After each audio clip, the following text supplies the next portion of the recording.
নিজের কেবিনে বসে ল্যাপটপে কাজ করতে আসি। হঠাৎ আমার মোবাইলে একটা ফোন আসলো। নাম্বার দেখি আননোন নাম্বার। 2-3 বার বাজার পর ধরলাম। আসসালামু আলাইকুম, কে বলছেন? ওয়ালাইকুম আসসালাম। আপনি আমাকে চিনবেন না, আপনি মারিয়াকে চিনেন? আপনি কোন মারিয়ার কথা বলছেন? আমি তো একটা মারিয়াকে চিনি, যাকে আমি ভালোবাসি। আমি ওই মারিয়ার কথা বলছি। আপনি কতটুকু ভালোবাসেন মারিয়াকে? আমি আমার পরিবারের পরে ওকে ভালোবাসি, বলতে গেলে অনেক বেশি ভালোবাসি এবং বিশ্বাস করি। তাহলে একটু এই পার্কে আসতে পারবেন?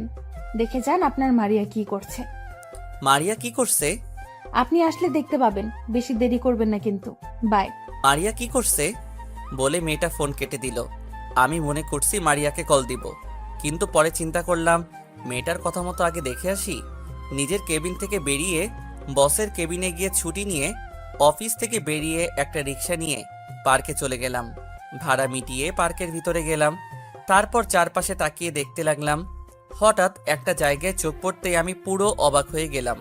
দেখি ওই মেয়েটার কথা ঠিক। মারিয়া তো বলেছে তাদের বাসায় আজকে মেহমান আসবে। সে ফোনে কথা বলতে পারবে না। আমি পকেট থেকে মোবাইলটা বের করে মারিয়াকে ফোন দিলাম। বলো। কি করো? মেহমান সব চলে এসেছে। সবাই চলে এসেছে। ও, তা এখন কোথায় আছো? কি করো? আমি এখন কিচেন রুমে আছি, সবার জন্য নাস্তা তৈরি করছি। আচ্ছা, আপনি কি একটু পিছনে তাকাতে পারবেন? হঠাৎ আপনি বলছো কেন? আর পেছনে কোথায় তাকাবো? আপনি যেখানে বসে আছো একটু পিছনে তাকান তো দেখি। মারিয়া আমার কথা শুনে পিছনে ফিরে তাকিয়ে দেখে আমি দাঁড়িয়ে আছি। মারিয়া বসা থেকে উঠে আমার কাছে আসতে চাইলে আমি পার্ক থেকে বেরিয়ে যাই। পার্ক থেকে বেরিয়ে একটা দোকান থেকে এক প্যাকেট সিগারেট আর একটা ম্যাচ নিয়ে বাসায় চলে আসি। রুমে ঢুকে একটার পর একটা সিগারেট টানতে লাগলাম। পার্ক থেকে বেরিয়ে আসার সময় মোবাইল বন্ধ করে রেখেছি। মারিয়া অনেকবার ডেকেছে আমাকে, আমি তার কোনো কথা না শুনে চলে আসলাম। হঠাৎ কলিং বেল বেজে উঠল। আমি উঠে গিয়ে দরজা খুলে দিলাম। দরজা খুলে দেখি মারিয়া দাঁড়িয়ে আছে। আপনি এখানে কেন আসছেন? আপনি এখান থেকে চলে যান। কোনো মিথ্যাবাদীর সাথে আমি কথা বলতে চাই না। রাসেল, তুমি আমাকে ভুল ভাবছো। আগে সত্যিটা শোনো। আমি আপনার কোনো কথা শুনতে চাই না। আপনি এখান থেকে চলে যান। রাসেল, আমায়। তাকে কিছু বলতে না দিয়ে দরজা বন্ধ করে দিলাম। আমি রুমে এসে আবার সিগারেট টানতে লাগলাম। কি অপরাধ ছিল আমার? তুমি আমাকে এভাবে ধোঁকা দিলে। তুমি তো জানো আমি তোমাকে অনেক ভালোবাসি। কেন আমার ভালোবাসা নিয়ে মিথ্যা অভিনয় করেছিলে? কেন আমার কাছে মিথ্যা বলেছিলে? আমি তো কোনো দোষ করি নাই।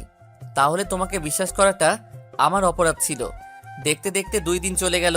এই 2 দিন অনেক কান্না করেছি। অফিসে পর্যন্ত যাইনি।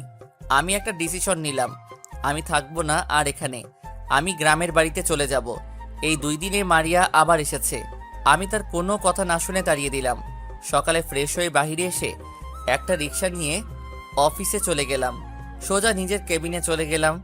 রিজাইন লেটার টাইপ করে বসের কেবিনে চলে গেলাম। আসতে পারি স্যার? আরে রাসেল, আসো বসো। স্যার এই নিন রিজাইন লেটার। আমি আর অফিসে চাকরি করব না। আগে বলো তোমার কি হয়েছে? 2 দিন অফিসে কেন আসোনি? আর চাকরি ছাড়বে কেন? অফিসে কারোর সাথে কিছু হয়েছে? না স্যার, অফিসে কারোর সাথে কিছু হয়নি। আমি এমনি চাকরি ছেড়ে দিচ্ছি। রাসেল, আমি জানি তুমি অনেক ভালো ছেলে। অফিসে তুমি নিজের মতো কাজ করো। আমাকে প্লিজ সত্যি করে বলো কি হয়েছে। ঠিক আছে বলছি, আমি একটা মেয়েকে ভালোবাসি। মেয়েটাও আমাকে ভালোবাসে। তার সাথে আমার 1 বছরের সম্পর্ক। তার সাথে ফেসবুকে পরিচয় হয়। কথা বলতে বলতে দুজন দুজনকে ভালোবেসে ফেলি। 6 মাস আগে দুইজনই দেখা করি।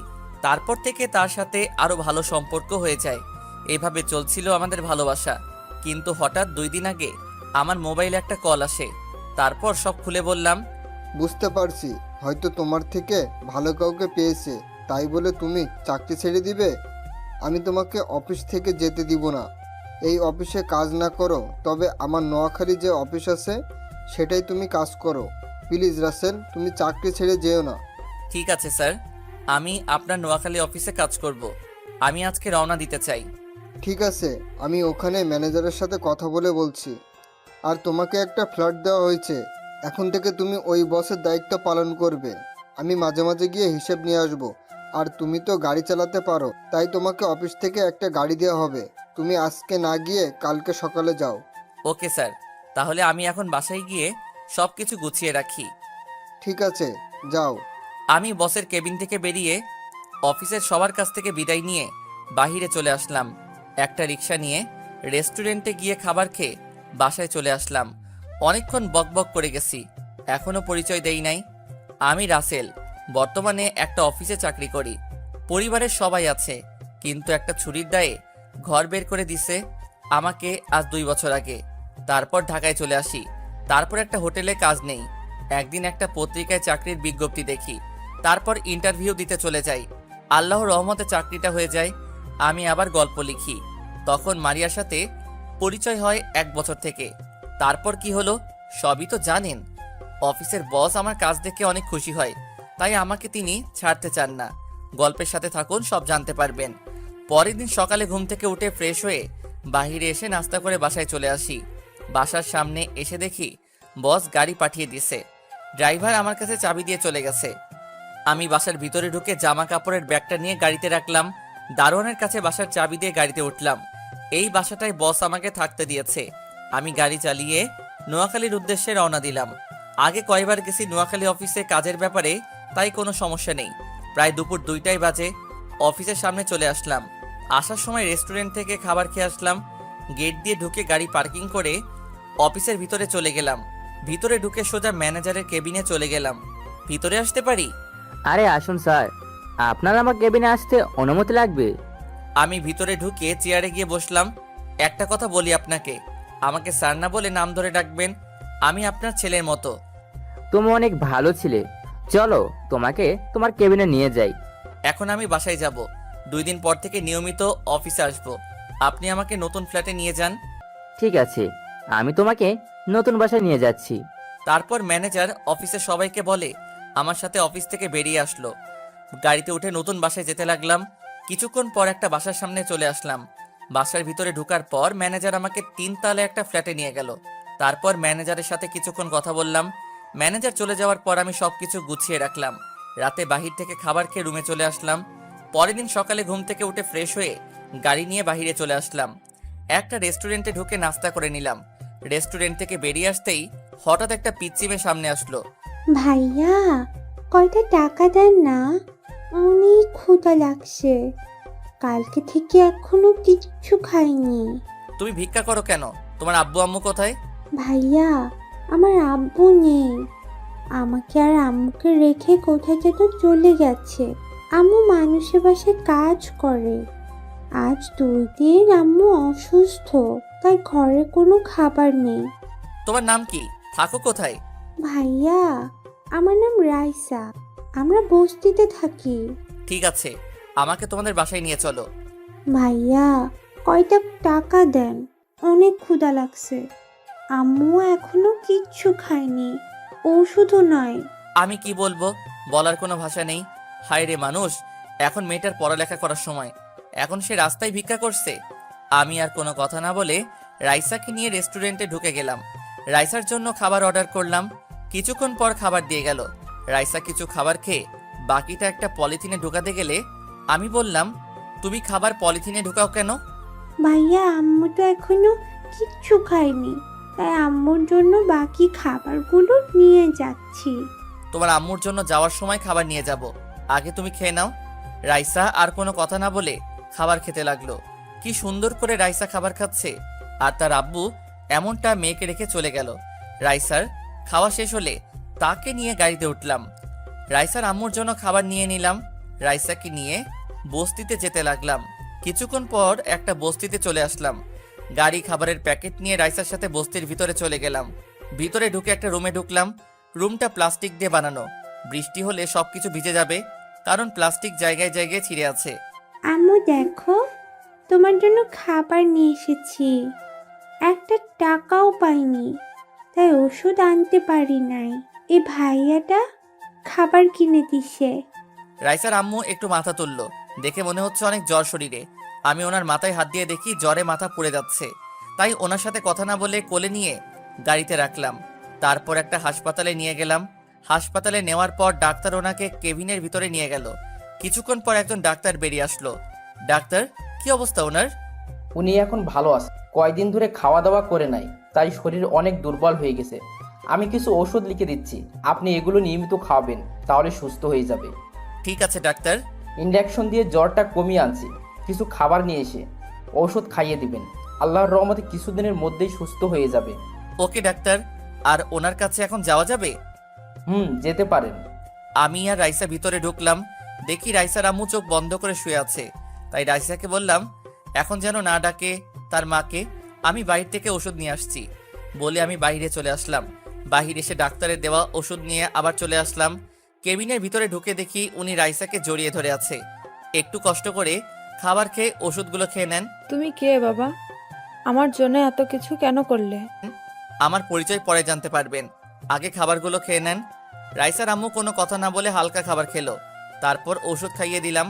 আমি বললাম কিছুক্ষণ শুয়ে থাকতে, আমি ডাক্তারের কাছ থেকে আসছি। দেখতে দেখতে আজ 3 দিন পর আমার বাসায় নিয়ে আসলাম রাইসা এবং তার আম্মুকে। আমি অফিসে ফোন দিয়ে বলেছি আমি অফিসে আসতে কিছুদিন লেট হবে, ম্যানেজারকে সবকিছু দেখে রাখতে বলেছি। মারিয়ার কথা এখন তেমন মনে পড়ে না, আসলে রাইসার আম্মুর সেবা করতে করতে তার কথা ভুলেই গেছি। তো যাই হোক, এই বাসায় কাউকে তো দেখছি না, মানে তোমার আব্বু আম্মা ওনারা কোথায়? আমার এখানে কেউ নেই। গতকাল আমি ঢাকা থেকে এসেছি, আমার অফিসের বসের এখানে একটা অফিস আছে, সেটা দেখাশোনা করার জন্য এসেছি। আর অফিস আমাকে এই বাসাটা দেয়া হলো। আব্বু আম্মুর কথা পরে এক সময় বলবো, তার আগে একটা কথা বলতে পারি? বলো। যদি কিছু মনে না করেন আমি আপনাকে আম্মু বলে ডাকতে পারি আর রাইসাকে নিজের বোনের বানাতে পারি, যদি আপনি অনুমতি দেন। এখানে অনুমতি নেওয়ার কি আছে?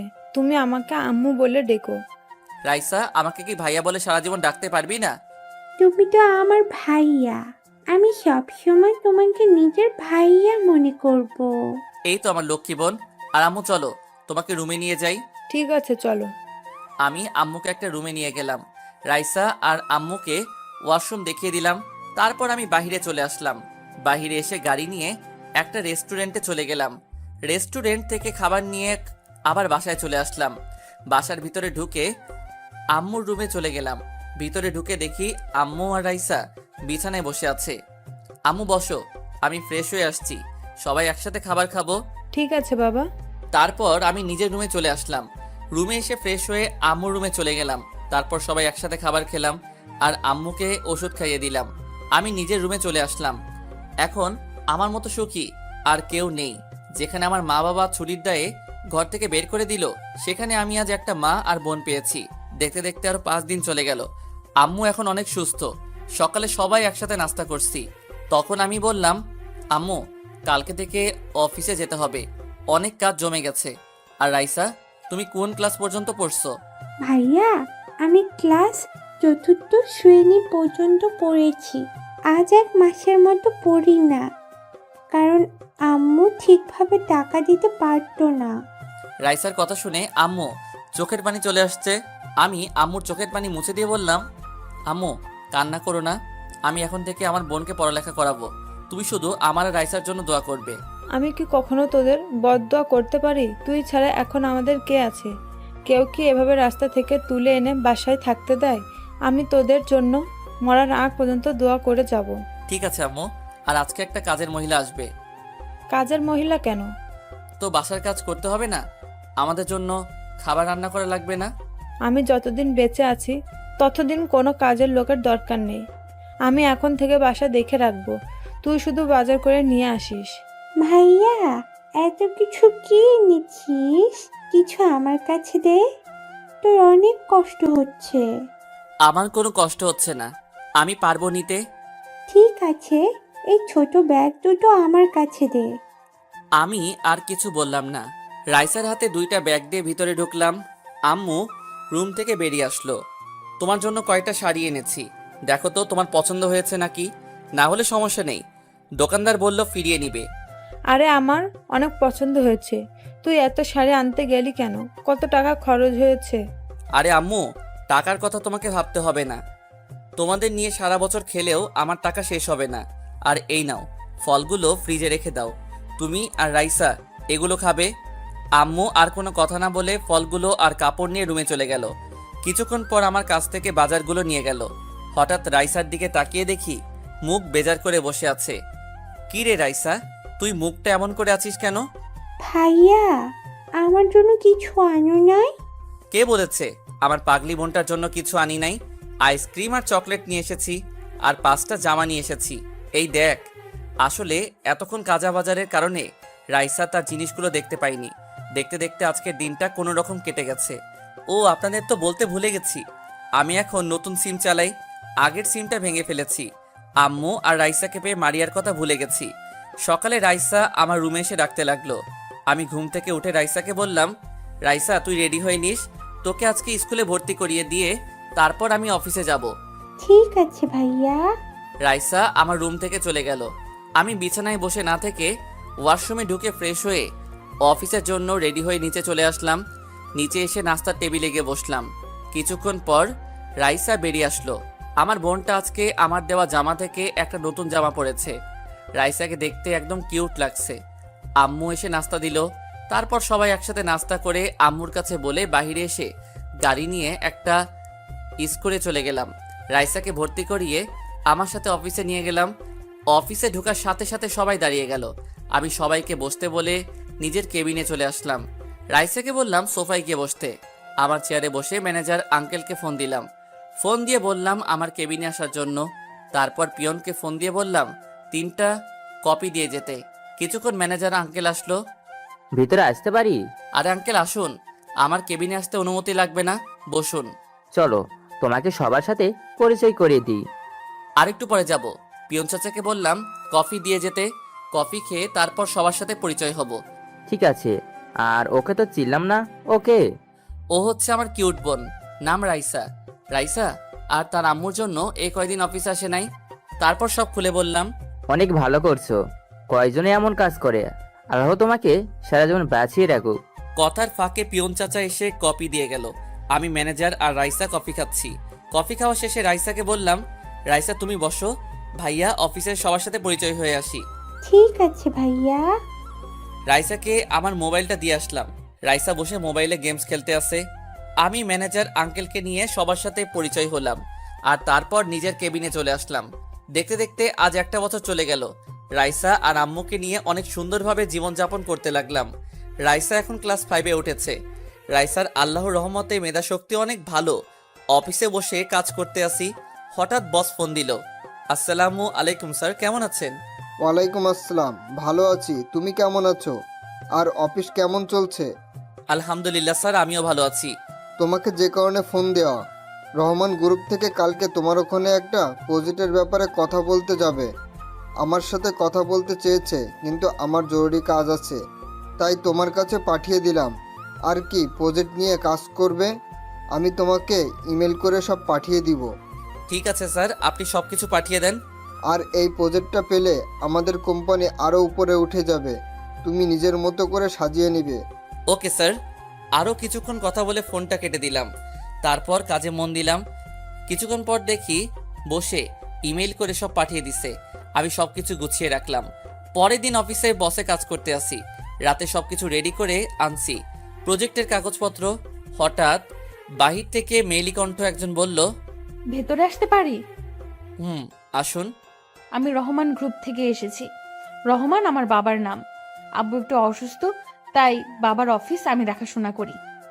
আমি যেই না মেয়েটার দিকে তাকালাম, তখনই আমি পুরো অবাক হয়ে গেলাম। ঠিকই ধরেছেন, মারিয়া। কিন্তু ও এখানে কেন? তাহলে মারিয়ার সাথে প্রজেক্টের ব্যাপারে কাজ করতে হবে।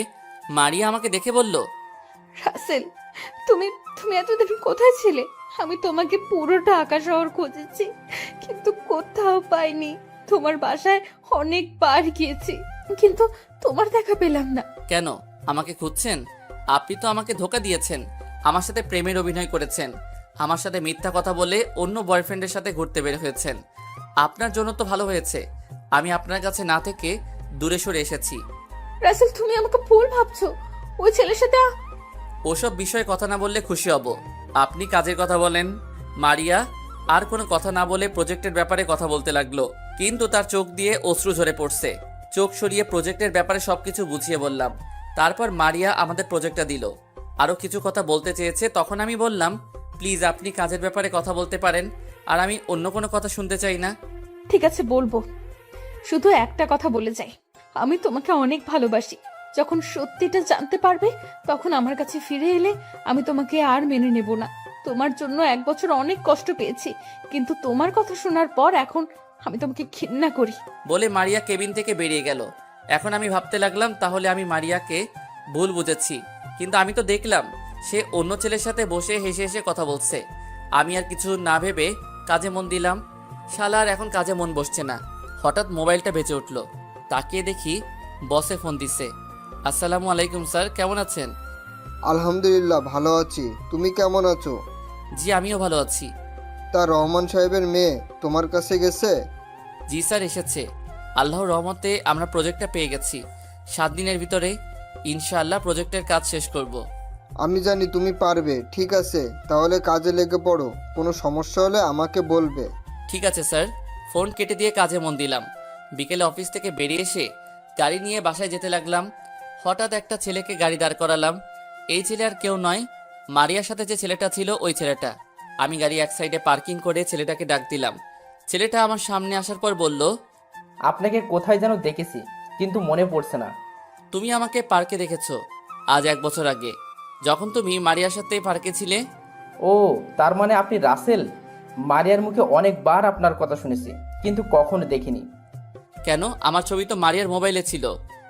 মারিয়া তো ওই দিক আপনাকে অনেকবার ডেকেছে, কিন্তু আপনি তার কোনো কথা না শুনে চলে গেলেন। তখন মারিয়া রাগ করে মোবাইল আছাড় মেরে ভেঙে ফেলে। ও, তা তোমাদের ভালোবাসা কেমন চলছে? মারিয়া তোমাকে অনেক ভালোবাসে তাই না? কিন্তু আমাকেও মেরেছে, কিন্তু সেটা আমার সাথে অভিনয় করবে সেটা কখনোই ভাবতে পারি নাই। আমি মারিয়াকে ভালোবাসি না, মারিয়া আমার মামাতো বোন। ওই দিন আমরা তাদের বাসায় আসি, বাসায় একা একা ভালো লাগছে না, তাই মারিয়াকে বলি বাইরে থেকে ঘুরে আসি। মারিয়া আসতে চাইছিল না, কিন্তু আমার জোরাজুরিতে পরে আসলো। কিন্তু আপনি মারিয়াকে ভুল ভাবছেন। মারিয়া এখনো আপনাকে ভালোবাসে, আপনার পথ চেয়ে এখনো কাউকে বিয়ে করে নাই। কি বলছো তুমি? তাহলে আমি মারিয়াকে এতদিন ভুল বুঝে আসছি। তাহলে আমাকে একটা দিন ফোন দিয়ে বলতো, বললেই তো আর এত কিছু হতো না। এরকম একটা ভুলের কারণে 1 বছর তার থেকে দূরে ছিলাম। ও কি এখন আমাকে মেনে নিবে? আমি বলি কি, আপনি ওর কাছে গিয়ে ক্ষমা চেয়ে আপন করে নেন। যদি আপনাকে সত্যি ভালোবাসে তাহলে আপন করে নিবে। ঠিক আছে, কিন্তু এখনো তোমার নামটা জানা হলো না। আমি আকাশ, পড়াশুনো শেষ করে আব্বুর অফিসে দেখাশোনা করছি। নোয়াখালীতে এসেছি অফিসের একটা কাজের ব্যাপারে। কাজ শেষ করে ড্রাইভারের জন্য অপেক্ষা করছি, হঠাৎ আপনি ডাক দিলেন। তুমি আমাকে নাম ধরে ডেকো, আমরা তো সমবয়সী। সরি। সরি কেন? তোমাকে আর মারিয়াকে ভুল বোঝার কারণে। এখানে সরি বলার কিছু নেই। আপনার জায়গায় আমি থাকলে এই কাজটি করতাম। আচ্ছা ঠিক আছে, চলো দুজনে কফি খেতে খেতে কথা বলি। এখন আমার বাসায় যেতে হবে, অন্য একদিন খাবো, এখন আসি। ঠিক আছে যাও, তবে যাওয়ার আগে একটা কথা বলে যাও। মারিয়া কি সবসময় অফিসে থাকে? হুম। বলে আকাশ চলে গেল। আমি আর দাঁড়িয়ে না থেকে গাড়ি বাসায় যেতে লাগলাম। তার মানে মারিয়ার সঙ্গে আকাশের কিছু নেই। আমি এতদিন ভুল বুঝে দূরে ছিলাম, মারিয়াকে একটা কথা বলার সুযোগ দেয়নি। যদি মারিয়ার কথাগুলো শুনতাম তাহলে এত কিছু হতো না। না, আমি আর ভাবতে পারছি না। আমাকে মারিয়ার কাছে ক্ষমা চেতে হবে। বাসায় এসে কলিং বেল চাপ দিলাম। কিছুক্ষণ পর রাইসা এসে দরজা খুলে দিল। কি রে ভাইয়া, তুই আজকে আসতে এত দেরি হলো কেন? আর চেহারা কেমন জানি দেখা যাচ্ছে, কি হয়েছে তোর? রাস্তায় একটা কাজ ছিল, শেষ করে আস্তে আস্তে একটু লেট হয়ে গেছে। আর কাজ করে আসছি তো, তাই চেহারা এমন দেখা যাচ্ছে। ফ্রেশ হলে সব ঠিক হয়ে যাবে। ঠিক আছে, ভিতরে আয়। আমি ভিতরে ঢুকে নিজের রুমে চলে গেলাম। বিছানায় বসে ভাবতে লাগলাম, মারিয়া কি আমাকে আপন করে নিবে? আমি তো তাকে অপমান করেছি। বিছানা থেকে উঠে ফ্রেশ হতে চলে গেলাম। রাতে সবার সাথে খাবার খেয়ে রুমে চলে গেলাম। আসলাম না, আমাকে মারিয়ার কাছে যেতে হবে। পকেট থেকে মোবাইলটা বের করে বসকে ফোন দিলাম। আসসালামু আলাইকুম স্যার। ওয়ালাইকুম আসসালাম। কি ব্যাপার রাসেল, হঠাৎ রাতে ফোন দিলে যে? আসলে স্যার আমার কিছুদিন ছুটি লাগবে। হঠাৎ কিসের জন্য ছুটি চাইছো? আসলে স্যার, তারপর সব খুলে বললাম। তার মানে রহমান সাহেবের মেয়ের সাথে তোমার প্রেম ছিল? জি স্যার, তাই বলছি। ওর কাছে ক্ষমা চেয়ে আপন করে নিব। তাহলে এক কাজ করো, তারা যে প্রজেক্টটা আমাদের দিয়েছে ওটার কাজ শেষ করে তার সাথে দেখা করো, তারপর সব খুলে বলো। ঠিক আছে স্যার। আরও কিছুক্ষণ কথা বলে কেটে দিলাম। দেখতে দেখতে আজ 5 দিন চলে গেছে। 7 দিনের জায়গায় 5 দিন প্রজেক্টটা রেডি করে ফেলেছি, কাজও করেছি, তাই তাড়াতাড়ি হয়ে গেছে। সকালে রেডি হয়ে আম্মু আর রাইসাকে বলে গাড়ি নিয়ে ঢাকার উদ্দেশ্যে রওনা দিলাম। ম্যানেজারকে বলে রাখলাম আমার আম্মু আর বোনকে দেখে রাখতে। 5 ঘন্টা পর ঢাকা এসে পৌঁছে গেলাম। প্রথমে বসের অফিসে গেলাম। বসের সাথে কিছু কথা বলে মারিয়ার অফিসে যেতে খাবার খেয়ে নিলাম। রেস্টুরেন্টের অফিসের গেট দিয়ে ঢুকে গাড়ি পার্কিং করে অফিসের ভিতরে গেলাম। পিয়নকে বললাম বসের কেবিন কোনটা। পিয়ন আমাকে বসের কেবিন দেখিয়ে দিল। আমি মারিয়ার কেবিনের সামনে গিয়ে হালকা করে দরজা ধাক্কা ধরে তাকিয়ে যেটা দেখলাম সেটা দেখে আমি পুরো অবাক হয়ে গেলাম। আসলে তেমন খারাপ কিছু না। ভিতরে দেখি মারিয়া একটা ছেলের সাথে হেসে হেসে কথা বলছে। আমি তখন বললাম ভিতরে আসতে পারি। আসুন। মারিয়া ছেলেটার সাথে কথা বলতে ব্যস্ত। আমি ভিতর ঢুকে তাদের সামনে গেলাম। মারিয়া আমাকে দেখে বলল, আরে মিস্টার রাসেল, হঠাৎ আমার অফিসে কি মনে করে? আর দাঁড়িয়ে কেন, বসুন। আমি ছেলেটার পাশের চেয়ারে বসলাম। তখন ছেলেটা বলল, তাহলে আমি এখন আসি মারিয়া, পরে আরেক সময় আসবো। ঠিক আছে রনি, যাও, আবার আসবে কিন্তু। তোমার সাথে কথা বলতে অনেক ভালো লাগে। ওকে, আসবো। এখন তাহলে কাজ করো। ওকে, বাই। রনি চলে যাওয়ার পর মারিয়া আমাকে বলল, তো এবার বলুন, হঠাৎ আমার অফিসে কি? আসলে তোমার প্রজেক্টের কাজ শেষ, তাই আমি নিজে নিয়ে এসেছি। প্রথম কথা হলো আমাকে তুমি করে বলা যাবে না, আপনি করে বলবেন। আর ধন্যবাদ এত তাড়াতাড়ি কাজটা শেষ করার জন্য। মারিয়া, আমার ভুল হয়ে গেছে, তুমি আমাকে ক্ষমা করে দাও। কিছুদিন আগে আকাশ আমাকে সব খুলে বলেছে। আমার ভুলের জন্য আজ 1 বছর তোমার থেকে দূরে চলে গেছি। প্লিজ মারিয়া, আমাকে তুমি মাফ করে দাও। মারিয়ার হাত ধরে, আপনার সাহস কি করে হয় আমার হাত ধরার? মেয়ে মানুষ দেখলে লুচ্চামি করতে মন চায়? আপনি এক্ষুনি আমার কেবিন থেকে বেরিয়ে যান, তা না হলে দরওয়ান ডাকতে বাধ্য হব। থাক, দারোয়ান ডাকতে হবে না, আমি নিজে চলে যাচ্ছি। কিন্তু আমি আবার তোমার কাছে আসব। তুমি আমাকে যত অপমান করো না কেন, আমি তারপরেও আসবো। বলে মারিয়ার কেবিন থেকে বেরিয়ে গেলাম। নিজের চোখ দিয়ে 2 ফোঁটা পানি পড়ে গেল। মারিয়া আমার গায়ে হাত তুলল। আমি তো তাকে বলবো যে কখনো গায়ে হাত তুলি নাই। চোখের পানি মুছে গাড়িতে গিয়ে বসলাম। হঠাৎ মোবাইলের কথা মনে পড়ল। মোবাইল তো মারিয়ার টেবিলের উপর। তখন গাড়ি থেকে নেমে অফিসে ঢুকে মারিয়ার কেবিনের সামনে গিয়ে বললাম, আসতে পারি ভিতরে? আপনি আবার কেন এসেছেন? সরি, আসলে আমার মোবাইলটা আপনার টেবিলের উপর রেখে গেছি। ঠিক আছে, ভিতরে এসে নিয়ে যান। আমি মারিয়ার কেবিনে ঢুকে মোবাইলটা হাতে নিলাম। মারিয়ার দিকে তাকিয়ে দেখি চোখ দুটো লাল হয়ে আছে। হয়তো কান্না করেছে, কিন্তু ও কান্না করবে কেন? আমি আর কিছু না ভেবে অফিস থেকে বেরিয়ে এসে গাড়ি নিয়ে সোজা বসের অফিসে চলে গেলাম। বসকে বলেছি আমাকে এখানে একটা বাসা ভাড়া নিয়ে দিতে কিছুদিনের জন্য, কিন্তু বস বলল তার বাসায় তার পরিবারের সাথে থাকতে। আমিও আর না করলাম না। বিকেলে বসের সাথে তার বাসায় গেলাম। আসলে এই প্রথম বসের বাসায় এসেছি। আমি মার্কেট থেকে কিছু ফল মিষ্টি নিয়ে নিলাম। বস কলিং বেল চাপ দিল। হঠাৎ রাইসা একজনকে দেখে বলল গাড়ি থামাতে। রাইসার কথা মতো গাড়ি থামালাম। রাইসা গাড়ি থেকে নেমে দৌড় দিয়ে একজনকে জড়িয়ে ধরলো। আমি তো পুরো অবাক হয়ে গেলাম। আমি গাড়ি থেকে নেমে ওদের সামনে গেলাম। তখন রাইসা বলল, ভাইয়া, উনি আমার বাবা। আজ কয় বছর পর বাবাকে দেখেছি। তাহলে আপনি রাইসার বাবা? আপনি কেমন করে পারলেন মা মেয়েকে রেখে আর একটা বিয়ে করতে? আপনি জানেন আপনার স্ত্রী মরতে বসেছে। আমি যদি তাদের পাশে না দাঁড়াতাম তাহলে আপনার মেয়ে এতিম হয়ে যেত। কেন করলেন এমন কাজ? আমি বুঝতে পারছি তাদের এভাবে ছেড়ে আসা আমার উচিত হয়নি, কিন্তু কি করব বলো? কোনো কাজ নেই, ঘরে খাবার নেই, তাদের ঠিকমতো খাওয়াতে পারি না। একজন পুরুষ হয়ে যদি ওদের খাওয়াতে না পারি তাহলে আমি পুরুষ নামের কলঙ্ক। আর আমি কোনো বিয়ে করি নাই। আমি ওদের কাছে বলেছি আমি বিয়ে করেছি, কারণ তাহলে ওরা আর আমাকে খুঁজবে না। আপনি কি করে ভাবলেন? আপনার মেয়ের কথা একবার চিন্তা করেছেন? যেই মেয়ে ওই সময় পড়ালেখা করার কথা, সেই মেয়ে রাস্তার মানুষের কাছে ভিক্ষা করে তার মায়ের ওষুধে টাকা তুলছে। আমার ভুল হয়ে গেছে বাবা। আমি এখন একটা অফিসে কাজ পেয়েছি, তাই ওদের খুঁজতে এই শহরে এসেছি। আমি ওদের ফিরিয়ে নিতে চাই, আর তোমাকে ধন্যবাদ দিয়ে ছোট করব না। তুমি ওদের জন্য যা করেছো আমি সারা জীবন ঋণী হয়ে থাকবো। ভাইয়া, আব্বু যখন ভুল বুঝতে পেরেছে, তাহলে আব্বুকে ক্ষমা করে দাও। আমি বাবাকে ছাড়া থাকতে পারবো না। দেখুন কি বলছে আপনার মেয়ে। যে জায়গায় আপনাকে ঘৃণা করার কথা সেখানে আপনাকে ক্ষমা করে দিতে বলছে। আমি আর এমন কাজ করব না। বাঁচতে হলে একসাথে বাঁচবো, আর মরতে হলে একসাথে মরবো। আমি ওদের ছেড়ে আর কোথাও যাব না। আমি আমার মেয়েকে মানুষের মতো মানুষ করব। ঠিক আছে, এখন আপনি সাথে আমার বাসায় চলেন। রাইসার আম্মু আমার বাসায় আছে। তারপর রাইসা আর রাইসার আব্বুকে নিয়ে বাসায় চলে আসলাম। কলিং বেল চাপ দেওয়ার পর আম্মু এসে দরজা খুলে দিল। আমাদের সাথে স্বামীকে দেখে জড়িয়ে ধরে কান্না করে দিল। রাইসার আব্বু আম্মুর কাছে ক্ষমা চেয়েছে। আম্মু ক্ষমা করে দিছে। কিছুক্ষণ কথা বলার পর তারা রুমে চলে গেল। আমি আমার রুমে চলে আসলাম। বিকেলে আম্মু আর রাইসাকে নিয়ে চলে যাবে। আম্মু আর রাইসা আমাকে জড়িয়ে ধরে কান্না করে দিল। আমিও কান্না করে দিলাম, কারণ একটা বছর আমার সাথে ছিল। বাবা আমি চলে যাচ্ছি, তুই কিন্তু আমাদের বাসায় আসবি।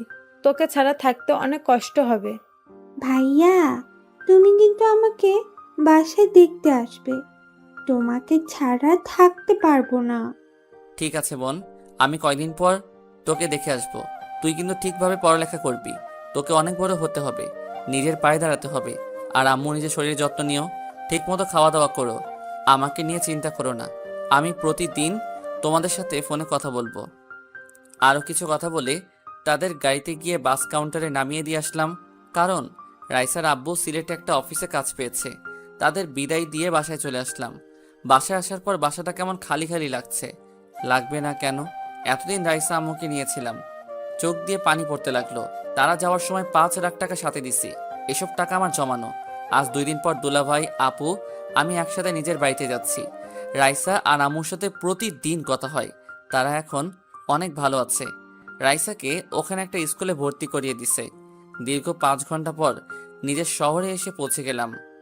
নিজের শহরের নাম বলবো না, যদি সবাই চলে আসেন। আগের থেকে অনেক পরিবর্তন হয়ে গেছে নিজের শহরটা। বাসার সামনে এসে দেখি আগে দারোয়ান চাচাই আছে। বাসার ভিতরে ঢুকে গাড়ি থেকে নামলাম। দারোয়ান চাচা আমাকে জড়িয়ে ধরে কান্না করে দিল। উনি অনেক ভালো মানুষ। আমি বাড়ি থেকে বেরিয়ে আসার সময় অনেকবার আটকাতে চেয়েছে।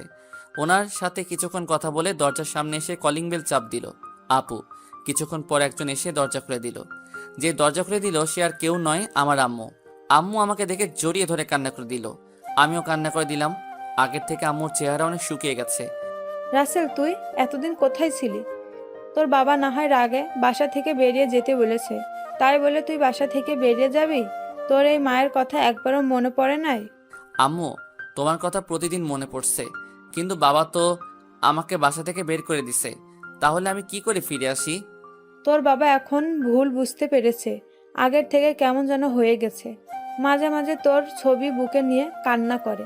তুই ফিরে এসেছিস, যদি তোর বাবা শোনে তাহলে পাগলের মতন ছুটে আসবে অফিস থেকে। ঠিক আছে আম্মু, আমি আর তোমাদের ছেড়ে যাব না। এখন বলো আব্বু কখন আসবে? আমি এখনই ফোন দিয়ে বলছি, তোর কথা শুনলে এখনই চলে আসবে। ছেলেকে পেয়ে মেয়ে আর মেয়ের জামাইয়ের কথা ভুলে গেছো? তোদের কি ভুলতে পারি? তা তোরা হঠাৎ বাসায় আসলি, আমাদের তো বলে আসলি না। তোমাদের সারপ্রাইজ দিব বলে বলি নাই। আর রাসেলকে আমি কিছুদিন আগেই পেয়েছি, কিন্তু রাসেল বাসায় বলতে মানা করেছে তোমাদের সারপ্রাইজ দিব বলে। মানে তুই রাসেলকে কিভাবে ফেলি? তাহলে শোন। তারপর আপু সব খুলে বলল। আর এটাও বলেছে আমি এতদিন দুলাভাইয়ের অফিসে কাজ করেছি। কি, আমাদের এত কাছে থাকার পরেও তাকে দেখতে পাইনি? তা জামাই বাবাজি কেমন আছো? আলহামদুলিল্লাহ আম্মু, ভালো আছি। তুমি কেমন আছো? আর কেমন আছে? সবাই ভালো আছে। এবার সবাই ভিতরে আসো। সবাই ভিতরে গেলাম। বাসাটা আগের মতোই আছে। আম্মু আমাকে নিজের রুমে যেতে বলল। আমার রুমে এসে দেখি রুমটা আগের মতোই আছে। তারপর ওয়াশরুমে ঢুকে গোসল করে নিলাম। গোসল শেষ করে ওয়াশরুম থেকে বেরিয়ে সামনে দেখি আব্বু দাঁড়িয়ে আছে। সাথে সাথে আমাকে জড়িয়ে ধরলো। রাসেল বাবা, তুই আমাকে ক্ষমা করে দে। টাকার নেশার কারণে তোর গায়ে হাত তুলেছি, তোকে ঘর থেকে বের করে দিয়েছি। বিশ্বাস কর, তোকে বের করে দেওয়ার পর আমি একটুও ভালো থাকতে পারি নাই। আমি বুঝতে পেরেছি টাকা হলে সব কিছু হয় না। তুই আমাকে মাফ করে দে। আব্বু, এটা তুমি কি করছো? বাবা হয়ে ছেলের কাছে ক্ষমা চেতে হয় না। তোমার উপর অভিমান ছিল, তাই এতদিন দূরে ছিলাম। এখন কোনো অভিমান নেই। আরও কিছুক্ষণ কথা বলে বাবার সাথে নিচে আসলাম। সবাই একসাথে খাবার খেতে বসলাম। আম্মু আমাকে নিজের হাতে খাইয়ে দিল। তারপর রুমে এসে রাফিকে ফোন দিলাম। কেমন আছিস রাফি? আলহামদুলিল্লাহ ভালো আছি। তুই কেমন আছিস? আমিও ভালো আছি। এখন বল, তোর আব্বু আম্মু কেমন আছে? আর এখন তুই কোথায় আছিস? আব্বু আম্মু অনেক ভালো আছে, আর আমি এখন বাসায় আছি। অফিসে তেমন কাজ ছিল না, তাই লাঞ্চ টাইমে ছুটি হয়ে গেছে। কেন বলতো? কারণ আমি বাড়িতে এসেছি, তাই বললাম। আচ্ছা, এখন ঘুমাবো। বিকেলে তোর সাথে দেখা করব। তুই আমাদের কলেজের সামনে চলে আসিস। কি সত্যি? ঠিক আছে, তুই বাসা থেকে বেরিয়ে আসলে ফোন দিস। ঠিক আছে বলে ঘুমিয়ে গেলাম। আপনারা হয়তো ভাবছেন মারিয়ার কথা ভুলে গেছি, আসলে তাকে এখনো ভুলতে পারি নাই। ভুলার চেষ্টা করেছি কিন্তু ভুলতে পারছি না। জীবনে পারবো কিনা বলতে পারি না, তবে তাকে ভুলে যাওয়ার চেষ্টা করতে হবে। ওর মতো মেয়েকে কখনো ভালোবাসা যায় না। বিকেলে ঘুম থেকে উঠে ফ্রেশ হয়ে নিচে আসলাম। নিচে এসে দেখি আব্বু আম্মু আপুদুল্লাহ ভাই সবাই সোফায় বসে কফি খাচ্ছে। তাদের বোঝা যাচ্ছে অনেক খুশি। খুশি হওয়ার কারণ আমি 3 বছর পর ছেলে ফিরে এসেছে। আমি সোজা গিয়ে আম্মুর পাশে বসলাম। কিরে বাবা, তোর ঘুম ভেঙেছে? তুই জার্নি করে আসছিস, তাই তোকে ডাকি নাই। আম্মু ভেঙেছে। আমি এখন একটু বাইরে যাব। এখন কোথায় যাবি? আর গাড়ি নিয়ে যাবি নাকি তোর বাইক নিয়ে যাবি? আব্বু গাড়ি নিব না, বাইক নিয়ে যাব। আর আমি রাফির সাথে দেখা করতে যাচ্ছি। ঠিক আছে যা, আর সাবধানে যাস। ওকে আম্মু। বাসা থেকে বেরিয়ে বাইক নিয়ে কলেজের সামনে যেতে লাগলাম। বাইকটা পরিষ্কার ছিল, মনে হয় দারোয়ান চাচা পরিষ্কার করে রাখে। কিছুক্ষণ পর কলেজের সামনে চলে আসলাম। আসার সময় রাফিকে ফোন দিয়ে এসেছি। কিছুক্ষণ পর দেখি রাফি বাইক নিয়ে আমার সামনে আসলো। বাইক আগেরটা অনেক পুরনো হয়ে গেছে। রাফি বাইক থেকে নেমে আমাকে জড়িয়ে ধরলো। কেমন আছিস? আর হঠাৎ করে আসলি? আমাকে তো একটা বার বললি না। তোকে না, বাসার কাউকেই বলি নাই। সবাইকে সারপ্রাইজ দিব বলে বলি নাই। তা তোর অবস্থা বল, অফিসে কাজ কেমন চলছে? আলহামদুলিল্লাহ ভালো।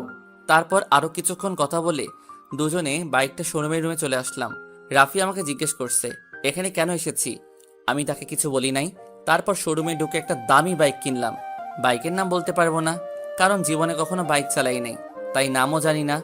বাইকটা কিনে বাহিরে আসার পর রাফিকে বললাম, এই নে বাইকের চাবি, এটা তোর জন্য কিনেছি। আমি বাইক দিয়ে কি করব? আমার তো বাইক আছে। সেটা তো জানি, দেখছি অনেক পুরনো হয়ে গেছে। এখন থেকে নতুন বাইক চালাবি। তুই সারা জীবন আমাকে দিয়ে যাবি? তোকে কখনো কিছু দিতে পারি নাই। দূর পাগল, বন্ধু বন্ধুকে দিছে, এখানে কান্না করার কি আছে? আমি যতদিন বেঁচে আছি ততদিন তোর পাশে আছি। আরও কিছুক্ষণ আড্ডা দিয়ে বাসায় চলে আসলাম।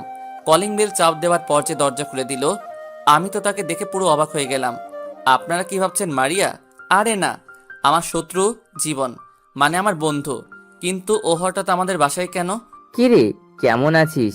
এখনো আমার উপর রাগ করে আছিস? আমি এখন আগের মতো নেই রে। আমি এখন ভালো হয়ে গেছি। প্লিজ তুই আমাকে ক্ষমা করে দে। তোর আব্বু আমাকে ফোন দিয়ে বলেছে তুই ফিরে এসেছিস, তাই তোকে দেখতে আসলাম। আমি তোকে ক্ষমা করে দিছি। আগে অভিমান ছিল, এখন নেই। আর তোর কারণে আব্বু আম্মু সত্যটা জানতে পেরেছে, তাই তোকে মাফ করে দিছি। তাই এতদিন কোথায় ছিলি? তোর কোনো খোঁজ খবর নেই? তাহলে শোন, তারপর সব খুলে বললাম। ও, তা এখন কি করবি? আগে কিছুদিন তোদের সময় দিব, তারপর আব্বুকে রেস্ট দিয়ে আমি অফিস দেখাশোনা করব। তাহলে তো ভালোই। আর তুই জানিস আমি তোদের অফিসে চাকরি করি। তাহলে তো ভালোই হবে। আরও কিছুক্ষণ কথা বলে ভিতরে গেলাম। রাতে জীবন সবার সাথে খাবার খেয়ে বাসায় চলে গেল। আমি রুমে এসে মোবাইল টিপতে টিপতে ঘুমিয়ে গেলাম। এভাবে দেখতে দেখতে 2 মাস চলে গেল। এখন আমি নিজেদের অফিস দেখাশোনা করি। মারিয়ার কথা এখন আর মনে পড়ে না।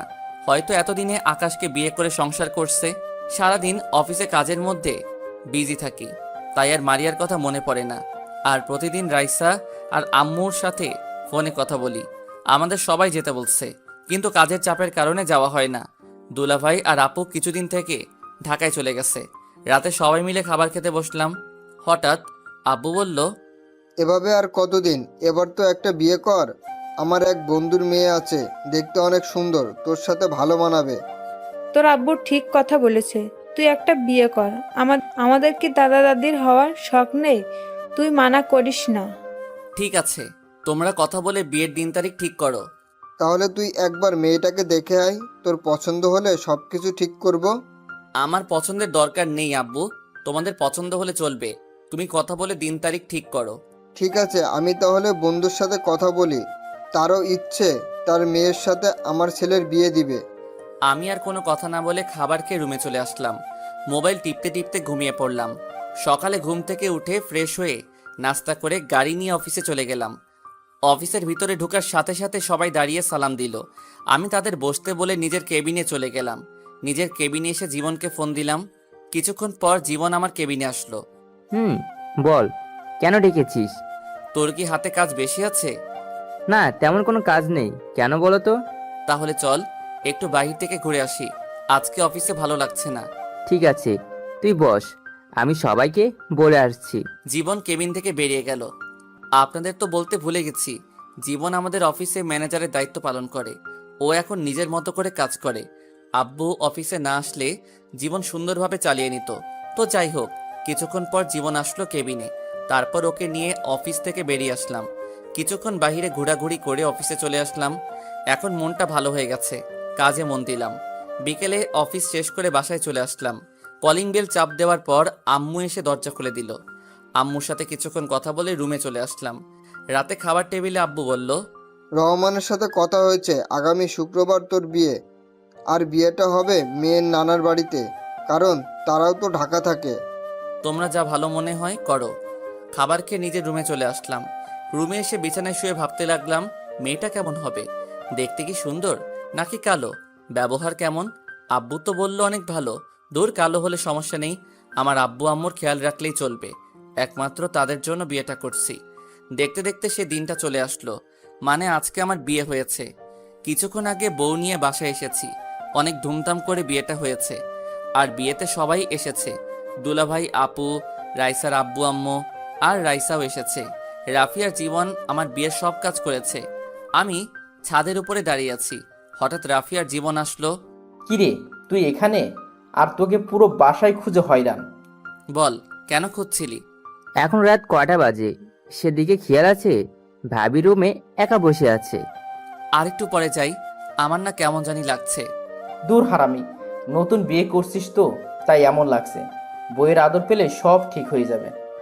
তোর কিন্তু ভাবি হয়, কথাবার্তা সাবধানে বলিস। তোর বউ মানে? আমাদের ভাবি? আমরা বলতেই পারি। এখন বেশি কথা না বলে চল, তোকে রুমে দিয়ে আসি। তারপর আর কি, দুই হারামি আমাকে জোর করে নিচে এনে রুমে ঢুকিয়ে দিয়ে বাহির থেকে দরজা লাগিয়ে দিল।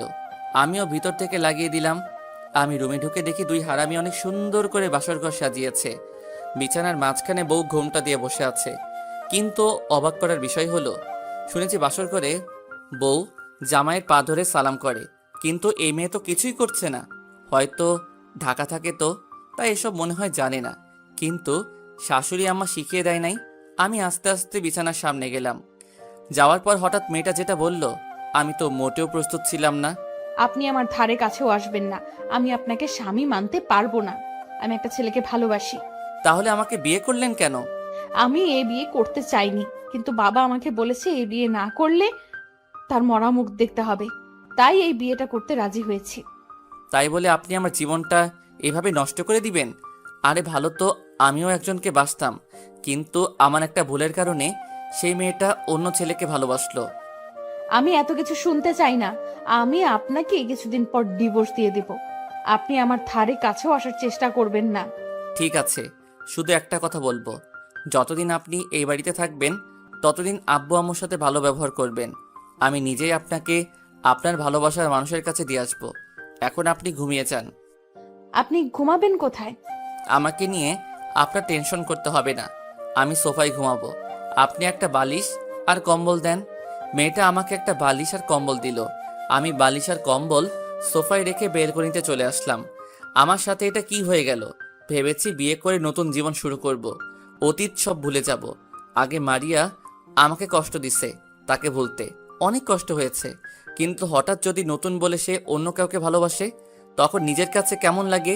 ও, আপনাদের তো বলতে ভুলে গেছি, আমি এখনো পর্যন্ত মেয়েটার চেহারা দেখি নাই, কারণ মেয়েটা ঘুমটা পড়া অবস্থায় আমার সাথে কথা বলেছে। কিছুক্ষণ বেলকনিতে থেকে রুমে এসে সোফায় শুয়ে পড়লাম। ঘুম কি আর আসে? এসব কিছু ভাবতে ভাবতে কখন ঘুমিয়ে গেলাম। সকালে হঠাৎ কে যেন দরজা ধাক্কাতে লাগলো, সাথে সাথে আমার ঘুমটা ভেঙে গেছে। সোফা থেকে উঠে দরজা খুলে বললাম, দরজা খুলে দেখি রাইসা। ভাইয়া, তোমরা এখনো ঘুম যাও। আম্মু বলেছে তোমাকে আর ভাবিকে নিচে যেতে। ঠিক আছে আপু, তুই যা, ভাইয়া তোর ভাবিকে নিয়ে আসছি। তাড়াতাড়ি আসবে কিন্তু। রাইসা চলে গেল। আমি বিছানার সামনে এসে মেয়েটাকে ডাকতে লাগলাম। মেয়েটার চেহারা এখনো দেখা যাচ্ছে না। মেয়েটা এখনো বিয়ের শাড়ি পরে আছে। এই যে শুনছেন, উঠেন, আম্মু ফ্রেশ হয়ে নিচে যেতে বলছে। আপু চাও তো, আমাকে আরেকটু ঘুমাতে দাও। হাই হাই, এই মেয়ে স্বামীকে কি বলছে? মনে হয় তার বাবা প্রতিদিন সকালে ঘুমটা ভাঙিয়ে দেয়। তাই তার বাবা মনে করছে। আপনার বাবা এখানে কোথায় থেকে আসবে? আমি আপনার বিয়ে করা স্বামী। গতকাল যে বিয়ে করছেন মনে নেই? মেয়েটা আমার কথা শুনে যেই না তার মুখের উপর থেকে কাপড় সরালো, তখন আমি তাকে দেখে মোটেও প্রস্তুত ছিলাম না। সেও আমাকে দেখে পুরো অবাক হয়ে গেল। তার মানে মারিয়াকে বিয়ে করেছি। আপনারা ঠিকই ধরেছেন, মারিয়া। মারিয়া আমাকে দেখে বিছানা থেকে নেমে জড়িয়ে ধরে কান্না করে দিল। ঠাস করে 2টা থাপ্পড় মেরে দিলাম। তারপর আমি বললাম, তোর সাহস কি করে হয় আমাকে জড়িয়ে ধরার? আর তুই এখানে কেন? তার মানে আমি তোকে বিয়ে করেছি? মারিয়া গালে হাত দিয়ে বলতে লাগলো, আমি তোমার বউ, তাই জড়িয়ে ধরেছি। আর তুমি আমাকে বিয়ে করেছো, তাই তো আমি তোমার রুমে। আমি এই বিয়ে মানি না। যেই মেয়ে আমার গায়ে হাত তুলতে পারে, আমার সামনে অন্য ছেলেকে ভালোবাসে বলে, সে মেয়েকে কখনো আমি স্ত্রী হিসেবে মানি না। বিশ্বাস করো রাসেল, আমি তোমার গায়ে হাত তুলতে চাইনি, কারণ তুমি আমাকে অনেক কষ্ট দিচ্ছ। আমার একটা কথা পর্যন্ত শোনো নাই, আমাকে অপমান করে তাড়িয়ে দিছ। তাই তোমার উপর অনেক রাগ হয়, তাই তোমার গায়ে হাত তুলতে বাধ্য হয়েছি।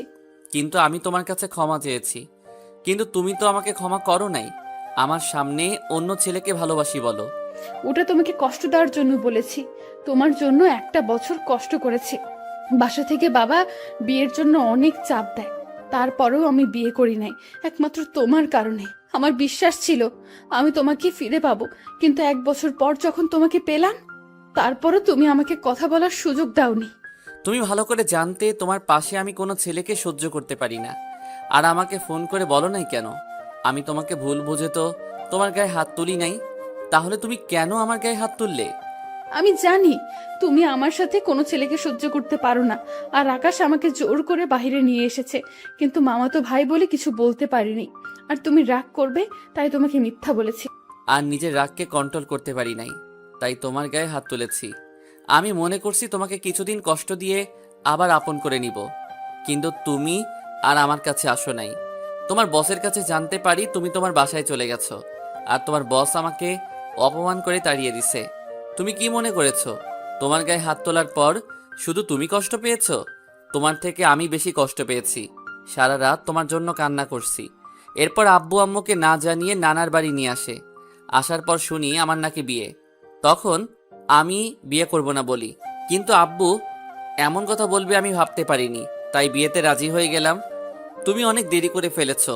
এখন আমি তোমাকে ভালোবাসি না, আমি অন্য একজনকে ভালোবাসি। আমি বিশ্বাস করি না তুমি শুধু আমার। তুমি আমাকে ক্ষমা করে দাও, তোমাকে অনেক কষ্ট দিয়েছি। তুমি আমাকে যত পারো শাস্তি দাও, আমি মাথা পেতে নিব।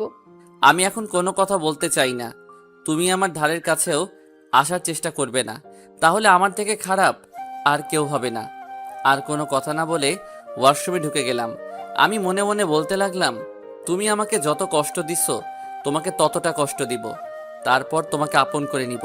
আমি তো তোমাকে কষ্ট দেওয়ার জন্য অন্য মেয়েকে ভালোবাসি বলেছি। এতদিন তোমার জন্য অনেক কষ্ট পেয়েছি, এখন থেকে আমি তোমাকে কষ্ট দিব। ফ্রেশ হয়ে বেরিয়ে দেখি মারিয়া বিছানায় বসে মাথা নিচু করে কাঁদছে। আমাকে বের হতে দেখে চোখের পানি মুছে ওয়াশরুমে চলে গেল। আমি একটা জামা গায়ে দিয়ে নিচে চলে আসলাম। নিচে এসে একটা চেয়ার টেনে বসলাম।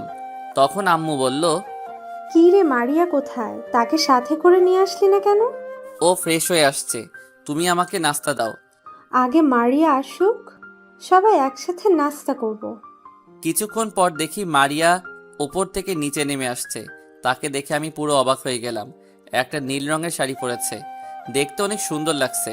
মারিয়া যখন আমার দিকে তাকালো তখন আমি চোখ সরিয়ে নিলাম। মারিয়া নিচে এসে আমার পাশে একটা চেয়ার টেনে বসলো। মারিয়ার অন্য পাশে আম্মু বসে আছে। তারপর আম্মু সবাইকে নাস্তা দিল। মারিয়া আমার ডান পাশে বসা, আর রাইসা আমার বাম পাশে বসা। হঠাৎ রাইসা বলল, ভাইয়া, তোমার হাতে খাবার খেয়েছি, অনেক দিন হয়ে গেছে, আজকে আমাকে খাইয়ে দিবে? আমার বোন যখন বলেছে আমি কি না খাওয়াইয়ে পারি, নে হা কর। হঠাৎ মারিয়া আম্মুকে বলল, আম্মু, তুমি আমাকে খাইয়ে দিবে? আজ কত বছর হয়ে গেছে আম্মুর হাতে খাবার খেয়েছি। পাগল মেয়ে, বলে কি? তুই এখন আমার মেয়ে, তোকে আমি সব সময় খাইয়ে দিব। তারপর আম্মু মারিয়াকে খাইয়ে দিতে লাগলো। আমি রাইসাকে খাইয়ে দিতে লাগলাম, সাথে আমিও খেতে লাগলাম। নাস্তা খেয়ে রুমে চলে আসলাম। তারপর বাইকের চাবি নিয়ে নিচে আসলাম। তখন আম্মু বলল, কি রে, তুই এখন কোথায় যাস? মাত্র নতুন বিয়ে করছিস, বউকে একটু সময় দে। আম্মু আমার বাহিরে একটু কাজ আছে, রাইসা ওর সাথে থাকবে। আর কোনো কথা না বলে বাসা থেকে বেরিয়ে আসলাম। তারপর বাইকটা বের করে জীবনের বাসায় যেতে লাগলাম। রাফি আর জীবন ওরা গতকাল রাতে বাসায় চলে এসেছে। আর আপু আর দুলাভাই তারা সকাল সকাল ঢাকায় চলে গেছে। দুলাভাইয়ের অফিসে গুরুত্বপূর্ণ একটা কাজ আছে, আপুকে থাকতে বলেছে। কিন্তু আপু বলল পরে এসে থাকবে, তার শ্বশুর শাশুড়ি অসুস্থ, তাদের সেবা যত্ন করা লাগবে, তাই দুলাভাইয়ের সাথে চলে গেছে। জীবনের বাসায় এসে কলিং বেল চাপ দেওয়ার পর আন্টি দরজা খুলে দিল। ও আপনাদের তো বলতে ভুলে গেছি, জীবন এবং রাফি তাদের পরিবারের সবাই বিয়েতে গেছে।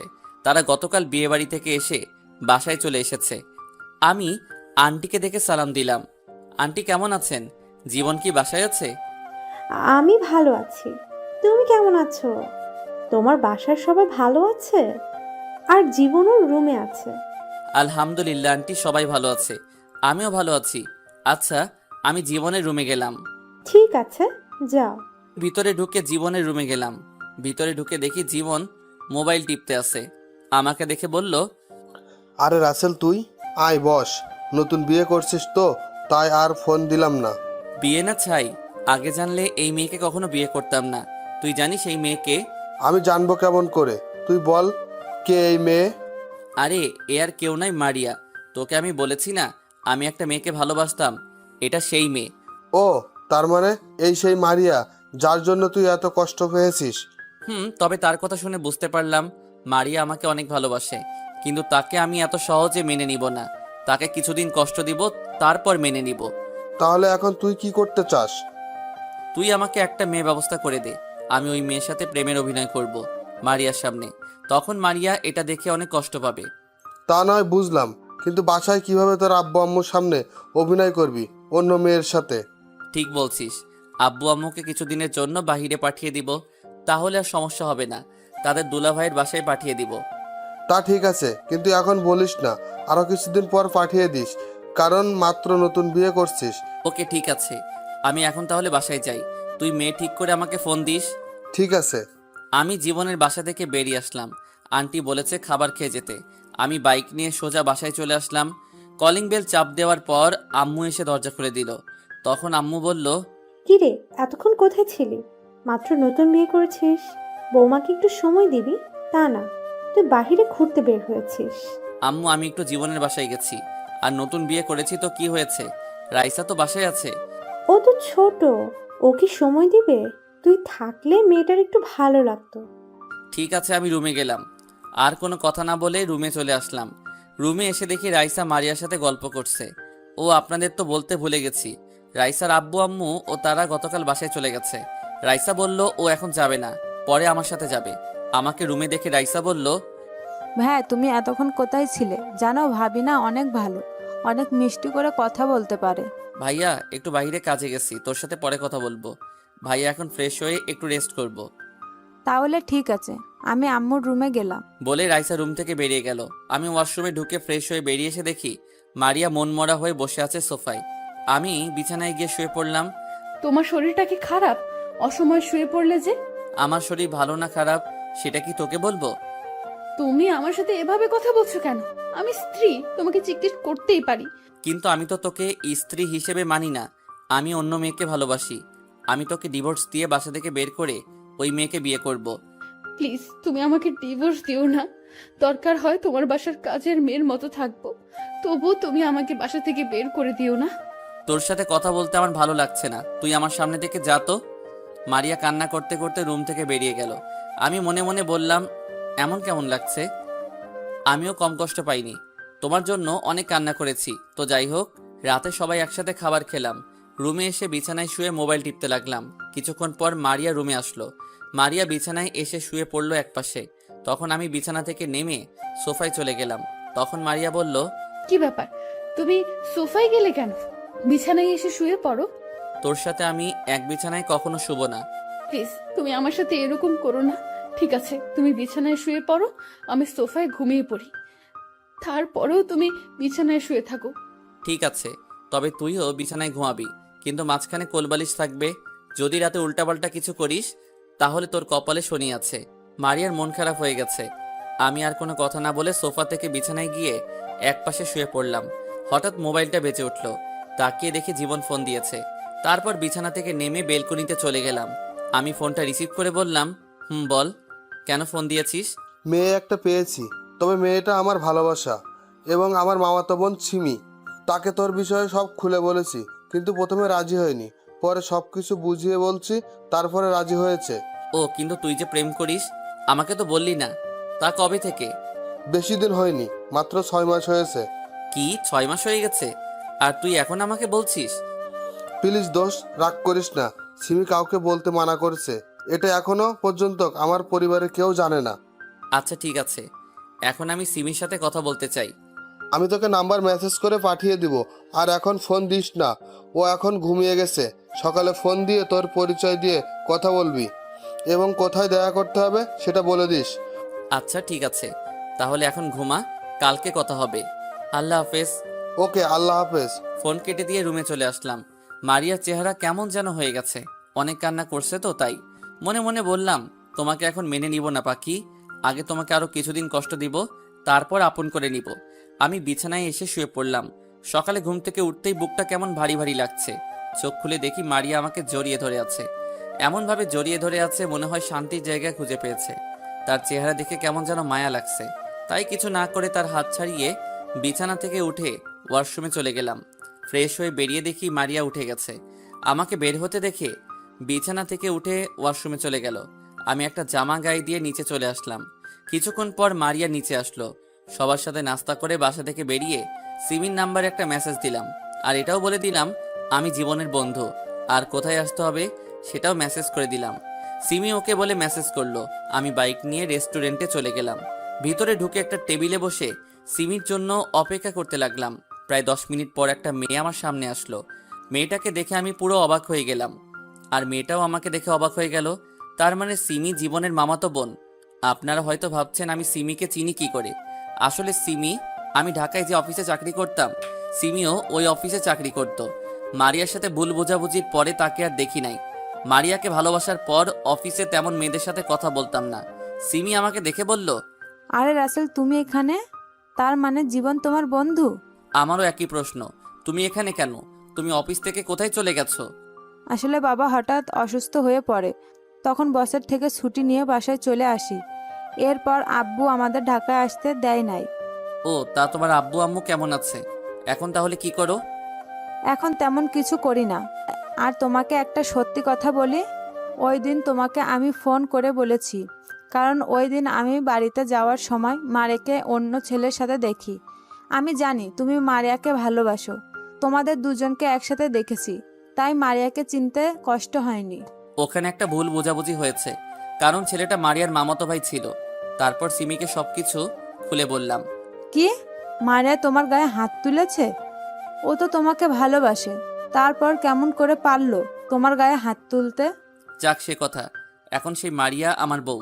তবে তার কথা শুনে বুঝতে পারলাম এখনো মারিয়া আমাকে ভালোবাসে, কিন্তু আমি তাকে এত সহজে মেনে নিব না, তাকে অনেক কষ্ট দিব। তাহলে আমাকে এখন কি করতে হবে? এখন আমি তোমাকে যে কোনো সময় ফোন দিব, তখন তুমি আমার সাথে প্রেমের অভিনয় করবে, এতে মারিয়া অনেক কষ্ট পাবে। আচ্ছা ঠিক আছে, তুমি যেভাবে বলবে আমি সেভাবেই করব। তবে বেশি কষ্ট দিতে গিয়ে আবার মারিয়াকে হারিয়ে ফেলো না।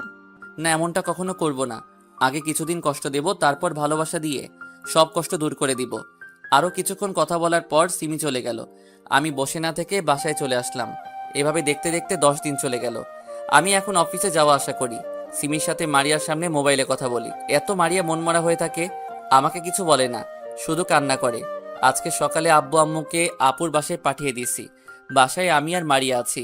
ও, আপনাদের তো বলতে ভুলে গেছি, রাইসাকে তার বাবা এসে নিয়ে গেছে, কারণ তার স্কুল আছে। সকালে আব্বু আম্মুকে বিদায় দিয়ে অফিসে চলে এসেছি। বিকেলে অফিস শেষ করে বাইরে এসে সিমিকে ফোন দিয়ে বললাম আগের সেই রেস্টুরেন্টে আসার জন্য। আমি গাড়ি নিয়ে রেস্টুরেন্টে চলে গেলাম। গাড়ি পার্কিং করে রেস্টুরেন্টের ভিতরে গিয়ে একটা টেবিলে বসলাম। কিছুক্ষণ পর সিমি চলে আসলো। কেমন আছো রাসেল? আমি ভালো আছি, তুমি কেমন আছো? আলহামদুলিল্লাহ, আমিও ভালো আছি। তা কি জন্য রেস্টুরেন্টে আসতে বললে? আব্বু আম্মু আপুর বাসায় চলে গেছে, তোমাকে নিয়ে আজকে বাসায় যাব। কিছুক্ষণ মারিয়ার সামনে অভিনয় করবে, তারপর আমি তোমাকে বাসায় দিয়ে যাব। ঠিক আছে চলো। তারপর দুজনে রেস্টুরেন্ট থেকে বেরিয়ে গাড়ি নিয়ে সোজা বাসায় চলে আসলাম। কলিং বেল চাপ দেওয়ার পর মারিয়া দরজা খুলে দিল। আমার সাথে সিমিকে দেখে অবাক হয়ে গেল। তখন সিমি বলল, বাবু এই মেয়েটা কে? ও হচ্ছে আমাদের কাজের মেয়ে। কিছুদিন হয়েছে আম্মু রাস্তা থেকে নিয়ে এসেছে। ও ঠিক আছে, এই মেয়ে আমাদের জন্য কফি বানিয়ে নিয়ে আসো, আমরা রুমে যাচ্ছি। মারিয়া মাথা নিচু করে আমাদের সামনে থেকে চলে গেল। আমি আর সিমি ভিতরে ঢুকে নিজের রুমে চলে আসলাম। কিছুক্ষণ পর মারিয়া কফি নিয়ে আসলো। সিমি কফিটা মুখে দিয়ে কাপটা নিচে ফেলে দিল। তখন সিমি বলল, এটা কি কফি নাকি অন্য কিছু? এত ঠান্ডা কেন? কফি তো গরম ছিল। তুই আমার মুখের ওপর কথা বলিস, এখনই রুমটা পরিষ্কার কর। বাবু তোমার আম্মু কেন যে এই রাস্তায় মেয়েকে বাসায় আনছে?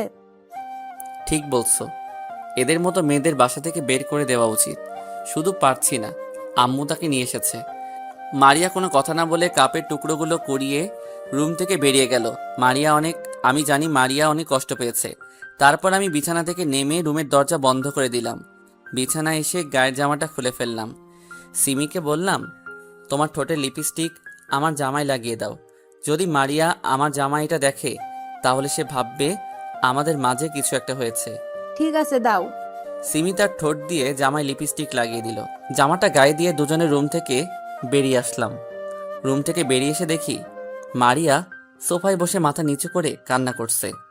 চলো বেবি, তোমাকে বাসায় দিয়ে আসি। আজকে কিন্তু অনেক মজা পেয়েছি, কালকে কিন্তু আবার আসবে। ঠিক আছে আসবো, এখন চলো। আমি সিমিকে নিয়ে বাসা থেকে বেরিয়ে আসলাম আর সিমিকে তাদের বাসায় নামিয়ে দিয়ে নিজের বাসায় চলে আসলাম। কলিং বেল দেওয়ার পর মারিয়া এসে দরজা খুলে দিল। চেহারা দেখে বোঝা যাচ্ছে অনেক কান্না করছে, চোখ দুটো ফুলে আছে। নিজের কাছে খারাপ লাগছে। আমি কোনো কথা না বলে রুমে চলে আসলাম। ফ্রেশ হয়ে বিছানায় শুয়ে মোবাইল টিপতে লাগলাম। মারিয়া রুমে এসে বলল, খাবার খাবে না? তুমি যে শুয়ে আছো। আমি এখন খাবার খাবো না। সিমির কাছে যেটা খেয়েছি তাতেই পেট ভরে গেছে। আসলে আমি আসার সময় রেস্টুরেন্ট থেকে খাবার খেয়ে এসেছি। মারিয়া বলল, বিয়ের আগে এসব করা কি ঠিক? তুই কিসের কথা বলছিস? আমি কি বলতে চাইছি সেটা তুমি বুঝতে পেরেছো। আমাকে ক্ষমা করে দেওয়া যায় না? আমি আর সহ্য করতে পারছি না। প্লিজ তুমি আমার সাথে এরকম করো না। আমার অনেক কষ্ট হয়। তোমার সাথে কোনো মেয়েকে আমি সহ্য করতে পারি না। কষ্ট আমিও কম পাইনি। তোর জন্য প্রতিদিন রাতে কান্না করতাম। তোকে আমি ভুলতে পারি নাই। কিন্তু পরে চিন্তা করলাম, তুই যদি আমাকে ছাড়া সুখী থাকতে পারিস তাহলে আমি কেন পারবো না? তাই তো সিমিকে ভালোবেসে ফেলেছি। মেয়েটা অনেক ভালো, আমার কত কেয়ার করে। আমি তো তোমার জন্য একটা বছর কষ্ট পেয়েছি, কিন্তু তুমি 2টা দিন কষ্ট সহ্য করতে পারো নাই। আমি এখন তোর সাথে কথা বলতে চাই না, আমাকে একটু একা থাকতে দে। তোকে দেখলে মাথা গরম হয়ে যায়। মারিয়া আর কোনো কথা না বলে কান্না করতে করতে রুম থেকে বেরিয়ে গেল। আমি মোবাইল টিপতে লাগলাম। কিছুক্ষণ পর মারিয়া রুমে এসে এক পাশে শুয়ে পড়ল। দেখতে দেখতে 1 মাস চলে গেল। মারিয়াকে অনেক কষ্ট দিয়েছি। 1 মাসে রিমি আরও 5-6 বার এসেছে। আব্বু আম্মু বাসায় চলে এসেছে। মারিয়া আগের থেকে অনেক শুকিয়ে গেছে। খাওয়া দাওয়া ঠিক মতো করে না, খালি কান্না করে, মনমরা হয়ে বসে থাকে। তাই ভাবছি মারিয়ার জন্মদিনে তাকে আপন করে নিব। জন্মদিনের এখনো 15 দিন বাকি আছে। সকালে ঘুম থেকে উঠে দেখি মারিয়া আমার পাশে নেই। আমার মনে হয় নিচে চলে গেছে সকালে নাস্তা তৈরি করতে। আমি বিছানা থেকে নেমে ওয়াশরুমে ঢুকে ফ্রেশ হয়ে রেডি হয়ে নিচে চলে আসলাম। একটা চেয়ার টেনে বসলাম। মারিয়া আমাকে নাস্তা দিল। হয়তো ভাবছে আমি খাবো না, কিন্তু তাকে অবাক করে দিয়ে আমি নাস্তা খেতে লাগলাম। মারিয়ার মুখে খুশির ছাপ দেখছি, কারণ আগে মারিয়া আমাকে নাস্তা দিলে আমি খেতাম না, নিজের হাতে নিয়ে খেলাম। নাস্তা করে আব্বু আম্মুকে বলে বাসা থেকে বেরিয়ে এসে গাড়ি নিয়ে অফিসে চলে আসলাম। অফিসের ভিতরে ঢুকে নিজের কেবিনে চলে গেলাম। বসে বসে একটা ফাইলের কাজ করতে লাগলাম। হঠাৎ দরজার সামনে দাঁড়িয়ে রাফি বলল, ভিতরে আসবো? আরে রাফি, আয় বস। তোর অনুমতি লাগবে না। তা হঠাৎ আমার অফিসে? তোকে একটা দাওয়াত দিতে এসেছি। আগামী শুক্রবার আমার বিয়ে। তোর আব্বু আম্মু ভাবি তুই সহ চলে আসবি। কি বলছিস? তোর বিয়ে আমি আসবো না? তা মেয়েটাকে? আমি যে অফিসে কাজ করি ওই অফিসে তিথি কাজ করে। তিথি আমাকে অফিসে দেখে পছন্দ করে, তারপর ওর আব্বু আম্মুকে আমাদের বাসায় পাঠায়। যাক, ভালো হলো। তোর বিয়েটা হয়ে গেলে জীবন বাকি থাকবে। ঠিক আছে, তুই কাজ কর। বিয়ের 2 দিন আগে কিন্তু ভাবিকে নিয়ে চলে আসবি। আমি জীবনের রুমে গেলাম, তাকে দাওয়াতটা দিয়ে আসি। ঠিক আছে, তাহলে যা। রাফি কেবিন থেকে বেরিয়ে গেল। আমি কাজে মন দিলাম। বিকেলে অফিস থেকে বেরিয়ে এসে গাড়ি নিয়ে বাসায় চলে আসলাম। কলিং বেল চাপ দেওয়ার পর মারিয়া দরজা খুলে দিল, কিন্তু আমি মারিয়াকে দেখে অবাক হয়ে গেলাম। তার দিকে তাকিয়ে রইলাম, কারণ মারিয়া আজকে শাড়ি পরেছে। দেখতে অনেক ভালো লাগছে, আবার খারাপও লাগছে, কারণ মারিয়ার চেহারা আগের মতো নেই। আমি কোনো কথা না বলে রুমে চলে আসলাম। মারিয়া হয়তো কষ্ট পেয়েছে, আমি তাকে কিছু বললাম না। রুমে এসে ওয়াশরুমে ঢুকে গেলাম। ফ্রেশ হয়ে বাইরে এসে দেখি মারিয়ার সামনে দাঁড়িয়ে আছে। আমাকে কেমন লাগছে? আমি কোনো কথা বললাম না। তখন মারিয়া আবার বলল, কি হলো, কথা বলছো না কেন? আমাকে কেমন লাগছে একটু বলো না। ভালো লাগছে। মারিয়া হয়তো এমন বলবো আশা করেনি। মারিয়া আর কোনো কথা না বলে ওয়াশরুমে চলে গেল।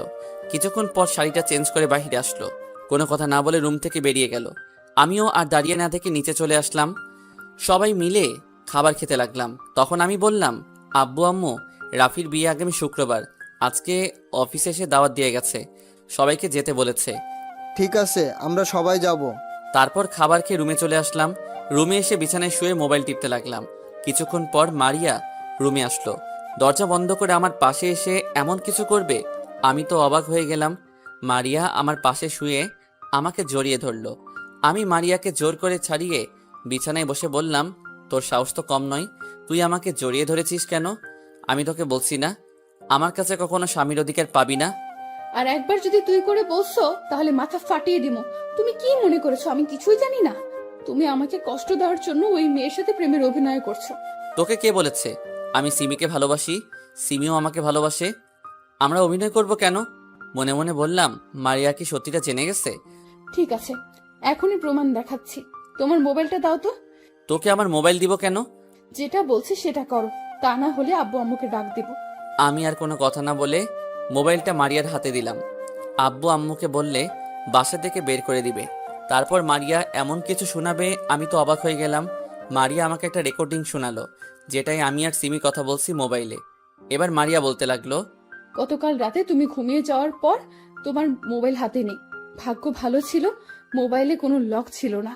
মোবাইলের ভেতরে ঢুকে কিছু পেলাম না, তাই বুদ্ধি করে অটো রেকর্ডিং চালু করে রেখেছি। তার মানে তুমি সব জেনে গেছো? সব জেনে গেছি। এবার আমাকে মাফ করে দাও। আমি আর তোমার অবহেলা সহ্য করতে পারছি না।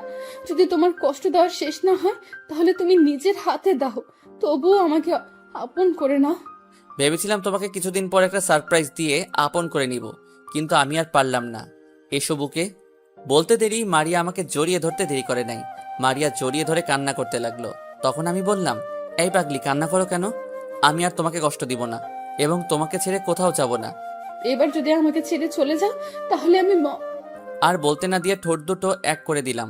দুজনে দুজনকে জড়িয়ে ধরে কিস করতে লাগলাম। প্রায় 5 মিনিট পর ছেড়ে দিলাম। তখন আমি বললাম, আর একবার যদি মরার কথা মুখ দিয়ে বের করো তাহলে আমাকে হারাবে। না না, আমি তোমাকে হারাতে পারবো না। আমি তোমাকে অনেক ভালোবাসি, আর কখনো মরার কথা মুখ দিয়ে বের করব না। এবার ঠিক আছে। আচ্ছা, তুমি বলেছিলে সারপ্রাইজ দিবে, তা কিসের সারপ্রাইজ? সেটা সময় হলে জানতে পারবে। চলো দুজনে একটু রোম্যান্স করি। তা করো। তোমাকে কেউ ধরে রাখছে? আমি মারিয়াকে বিছানায় ফেলে দিয়ে বুকের উপর শুয়ে তার ঠোঁট দুটো এক করে দিলাম। তারপর আর কি আমি আর বলতে পারবো না, কারণ এখন রমজান মাস। সকালে ঘুম থেকে উঠতে দেখি মারিয়া আমাকে জড়িয়ে ধরে শুয়ে আছে। তার শরীরে কাপড় নেই। হঠাৎ মারিয়ার গলার নিচে একটা তিল দেখে নিজেকে কন্ট্রোল করতে পারলাম না। ওই তিলটাই কিস করতে লাগলাম। মারিয়া আমার মাথার চুল খামচে ধরল। তারপর আর কি, সকালবেলা আরেকবার হয়ে গেছে। দুজনে একসাথে ওয়াশরুমে গিয়ে ফ্রেশ হয়ে বেরিয়ে আসলাম। আমি অফিসে যাওয়ার জন্য রেডি হচ্ছি। মারিয়া আয়নার সামনে দাঁড়িয়ে চুল শুকাচ্ছে। আমি মারিয়াকে পিছন থেকে জড়িয়ে ধরলাম। তখন মারিয়া বলল, তোমার রোম্যান্স শেষ হয়নি? সারা রাত ঘুমাতে দাও নাই, আবার সকালেও শুরু করছো। হঠাৎ তুমি এত রোমান্টিক হলে কবে থেকে? এমন একটা সুন্দরী বউ থাকলে খালি আদর করতে মন চায়। এখন ছাড়ো, আব্বু আম্মু আমাদের জন্য অপেক্ষা করছে। মারিয়াকে ছেড়ে দিলাম। তারপর দুজনে একসাথে নিচে গেলাম। আমি আর মারিয়া দুটো চেয়ার টেনে বসলাম। তারপর নাস্তা করে অফিসে চলে আসলাম। দেখতে দেখতে রাফি বিয়ের দিন চলে আসলো। কালকে বিয়ে, আজকে গায়ে হলুদ। সকাল থেকে রাফি ফোন করে যাচ্ছে। আব্বু আম্মুকে সকালে পাঠিয়ে দিছি। আমি আর মারিয়া এখনো বাসায়। রুমে আমি আর মারিয়া রেডি হতে লাগলাম। আমার রেডি হওয়া শেষ, কিন্তু মারিয়ার এখনো হয়নি, কারণ মারিয়া শাড়ির কুচি পরতে পারছে না। আমি মারিয়ার হাত থেকে কুচিটা হাতে নিয়ে পরিয়ে দিলাম। মারিয়া চোখ বন্ধ করে ফেললো। মারিয়ার পেটে একটা কিস করলাম। মারিয়া কেঁপে উঠল। বসা থেকে দাঁড়িয়ে দেখি মারিয়া এখনো চোখ বন্ধ করে আছে। আমিও আর সুযোগ মিস করি নাই। মারিয়ার ঠোঁট দুটো এক করে দিলাম। প্রায় 2 মিনিট পর ছেড়ে দিলাম। তোমার কি খালি কিস করতে মন চায়? কি করবো বলো, তোমার এই গোলাপি ঠোঁট দেখলে কিস করতে মন চায়। এখন চলো, পরে অনেক সময় পাবে রোম্যান্স করতে, এমনি অনেক দেরি হয়ে গেছে। আমি আর মারিয়া রুম থেকে বেরিয়ে বাসার বাইরে চলে আসলাম। গাড়ি নিয়ে দুজনে একসাথে গে মার্কেটে গেলাম। মার্কেট থেকে উপহার নিয়ে রাফির বাসায় চলে আসলাম। বাড়িটা অনেক সুন্দর করে সাজিয়েছে। গাড়ি পার্কিং করে দুজনে ভিতরে গেলাম। ভিতরে ঢুকে দেখি অনেক মেহমান এসেছে। জীবন আর সিমিও এসেছে। আমাদেরকে দেখে দুজনেই সামনে আসলো।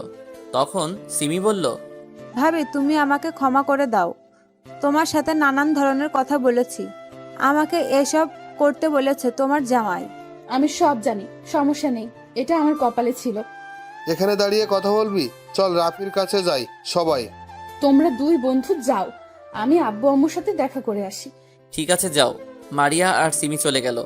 আমি এবার জীবনকে বললাম, তোকে যা বলেছি সবকিছু ঠিকঠাকভাবে করেছিস? একবারে সব ঠিক মতো করা শেষ, এখন শুধু সময়ের অপেক্ষা। চল রাফির রুমে যাই, ওর সাথে কিছুক্ষণ দুষ্টামি করে আসি। অনুষ্ঠান শুরু হতে এখনো বাকি আছে। তারপর জীবন আর আমি রাফির রুমে গেলাম। হায় হায়, রাফির রুমে এসে দেখি সব ময়দা সুন্দরী। রাফি আমাদের দুজনকে দেখে মেয়েগুলোকে বাইরে যেতে বলছে। সব মেয়েরা বাইরে গেল। শালা তোর আসতে এত দেরি হলো কেন? আমার বিয়ের সময়ও তোর কাজ করতে হয়? ওই হারামি, তুই কাকে শালা বলিস? আমার বোনের বিয়ে হয়ে গেছে, এখন এত কথা বাদ দে। সব কাজ শেষ। শেষ। আমি জীবন আর সিমি 3 জনে মিলে সব কিছু সাজিয়ে রেখেছি। ওকে ঠিক আছে, এখন সময়ের অপেক্ষা। তারপর 3 জনে মিলে কিছুক্ষণ কথা বললাম। কথা বলতে বলতে রাফির অনুষ্ঠানের সময় হয়ে গেছে। রাফিকে সাজিয়ে স্টেজে নিয়ে আসলাম। রাফির হলুদ লাগানো শেষ।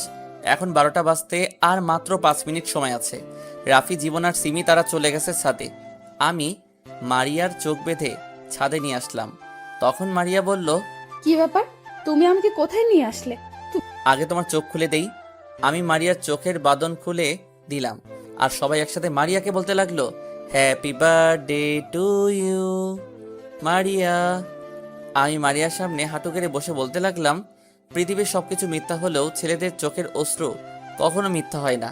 কারণ মেয়েরা খুব কষ্ট না পেলে কখনো তাদের দামি অশ্রু ঝরায় না। যদি মন কাঁদে, আসবো বর্ষা হয়ে।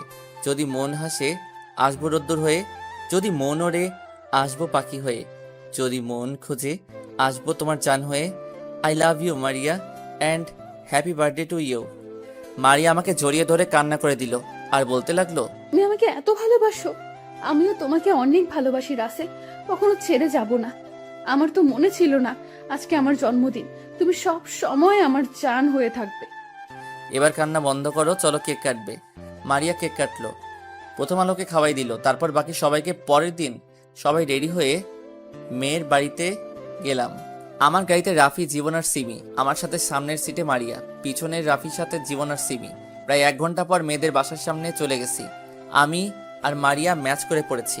মারিয়া পরেছে নীল শাড়ি আর আমি নীল রঙের পাঞ্জাবি। মারিয়া আর সিমি গাড়ি থেকে নেমে ভিতরে চলে গেছে। আমি, রাফির, জীবন গাড়ি থেকে নেমে গেটের সামনে যাওয়ার পর কিছু মেয়ে ভিতরে যেতে দিচ্ছে না। তখন আমি বললাম, কি ব্যাপার, আপনারা গেটের সামনে দাঁড়িয়ে আছেন কেন? আমাদের পাওনা দিয়ে তারপর ভিতরে যাবেন। আপনাদের পাওনা মানে? কিসের পাওনা? কিসের কথা বলছেন? ও মা, ইনি দেখি বাজা মাছটা উল্টে খেতে পারে না, ভেতরে যেতে টাকা লাগবে। ও মা, এটা তো বেশিরভাগ গ্রাম অঞ্চলে হয়, ঢাকায় হতে এই প্রথম দেখেছি। আরে মিথ্যা বললাম, আমার বিয়ের সময়ও নিছে, কিন্তু ওই সময় এত কিছুর দিকে তাকাইনি। কারণটা আপনারা জানেন।